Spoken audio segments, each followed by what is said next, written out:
All right. What's going on, everyone? I'm here at Tailwater Outfitters with Dan, and I'm gonna be talking about my top 5 lures for inshore fishing. So it was kind of hard for me to do this whole top 5 because there's a lot of different lures that I like to use, and I tried to find different lures for different times that you'd be using them. So what we're gonna do is we're gonna start with the Topwaters. And my favorite topwater that I like to use is this Zara Spook Jr., and especially in the bone color right here. What I like to do is, this is what you call a walk the dog kind of lure. So you'll cast it out, and what you do is you twitch your rod, and it'll dart back and forth and make this erratic side to side movement. Bunch of different species like to eat this. Like, what are some species that you could catch on this? I'll tell you, Steve, snook, redfish, trout, bass, pretty much anything that'll eat a surface lure. And what colors do you recommend? I always go with the bone. That's usually my top one. I like the bone color. I like the bone that's got the silver in it. Sometimes at night I'll throw a darker color, let it silhouette a little bit better. But it's a great bait, and it's been catching fish for, gosh, 60 years, 70 years. Yeah, it's been around forever. It's a classic. Yeah. One thing I would recommend with that lure though is with these hooks, I might go ahead and change out the hooks on there, because I have had it in the past with some bigger size fish. They will bend it out. So usually if you can pair it with some equal size hooks that are better suited for that, a little bit stronger, then you're better off doing that. What's next? So moving along, we're gonna go in the mid water, and really I have 2 different baits that I like to use for that. So the first one I'm gonna start with is this hard bait right here, and this is the Mirror Lure Mirrodine.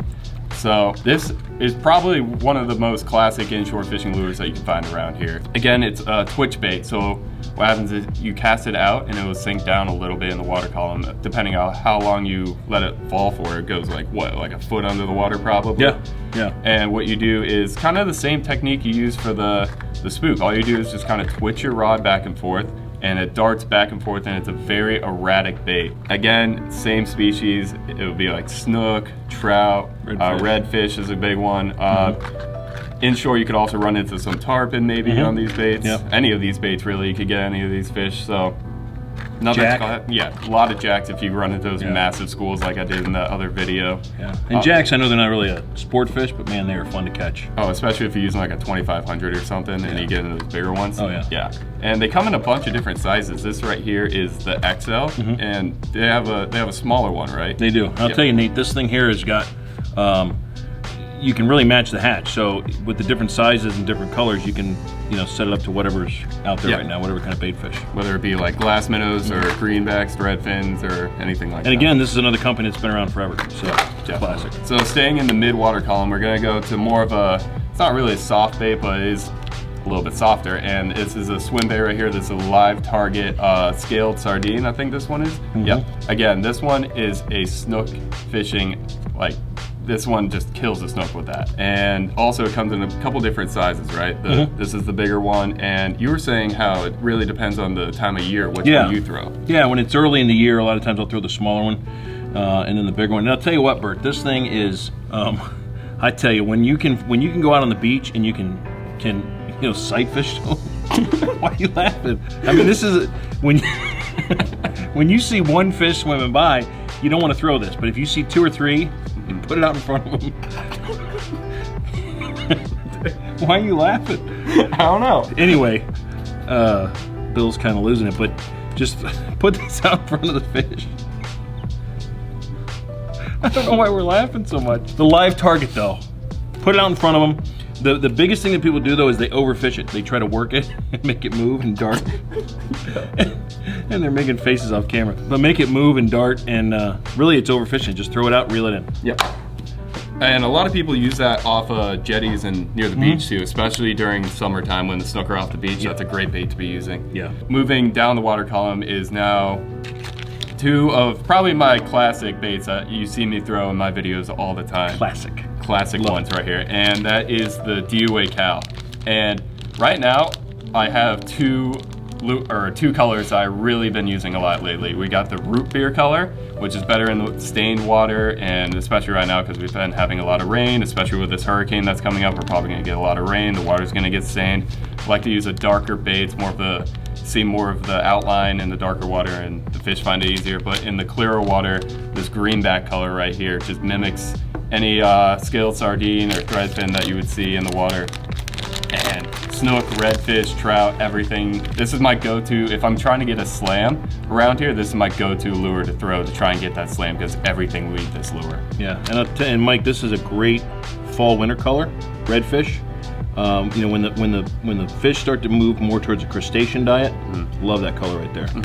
And you can swim this in the middle of the water column. Oh yeah, you don't have to fish on the bottom, but it is, you know, it's very effective. Yeah, fished on the bottom. And going with that kind of idea is the size jig head. So usually what I like to stick with is a 1/8 ounce jig head right here, and these are the DOA Cal jig heads made specifically for these lures. And again, if you're fishing a little bit deeper water or you want to fish more of the bottom, then you'd use a little bit heavier jig head, possibly maybe like a 1/4 ounce or something like that. But 4-ounce knocker rig.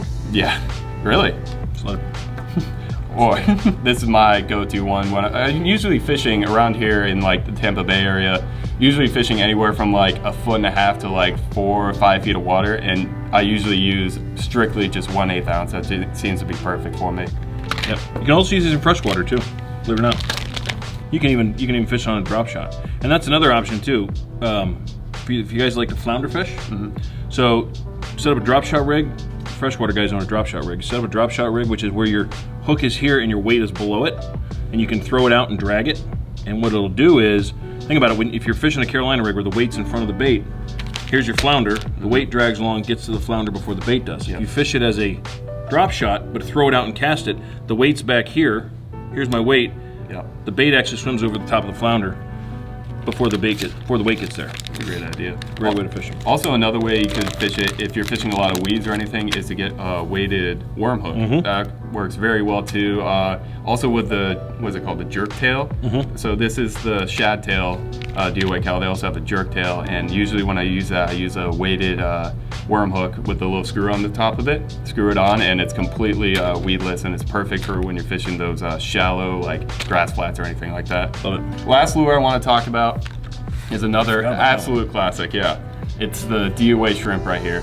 You can pretty much catch anything that swims on a DOA Shrimp, and they make a couple different sizes, a lot of different colors, and right here is one of my favorites. Also the root beer kind of color right there. Again, darker water. Usually I'm fishing this in kind of like the back country, like either like by the mangroves or like fishing some docks or anything like that, usually in some darker water.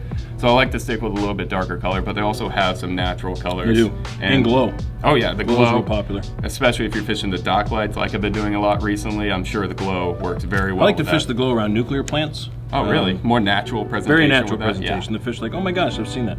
And the other thing people do wrong with this, Ted, is they fish it too fast. This bait, according to, what's his name that started DOA? Captain... Oh, I know what you're talking about.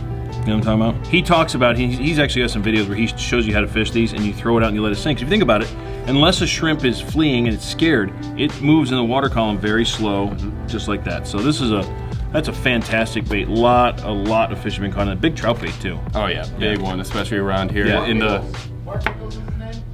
I bet it's Mark Nichols. I think it's Captain Mark Nichols right there. It could be Captain Mark Nichols. But also, like you were saying, the big trout in the winter is usually when we get the big trout around here.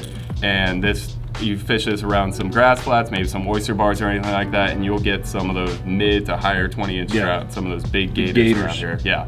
So also they come in a bunch of different sizes. So I'm pretty sure they have a jumbo one over there. They do. How big is that one?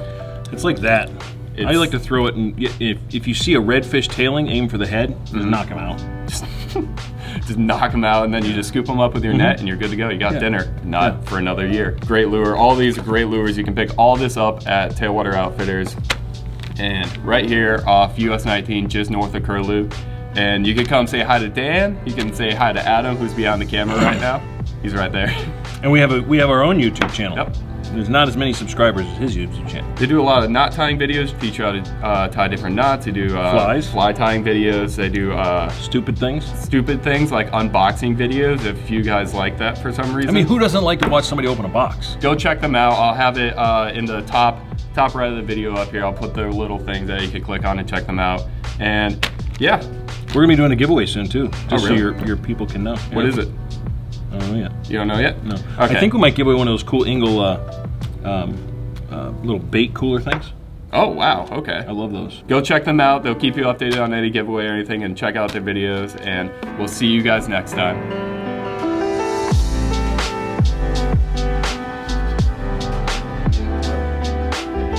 It's a little bright, isn't it? Never mind. It wasn't too bright. Are you recording? Yes, actually, yep.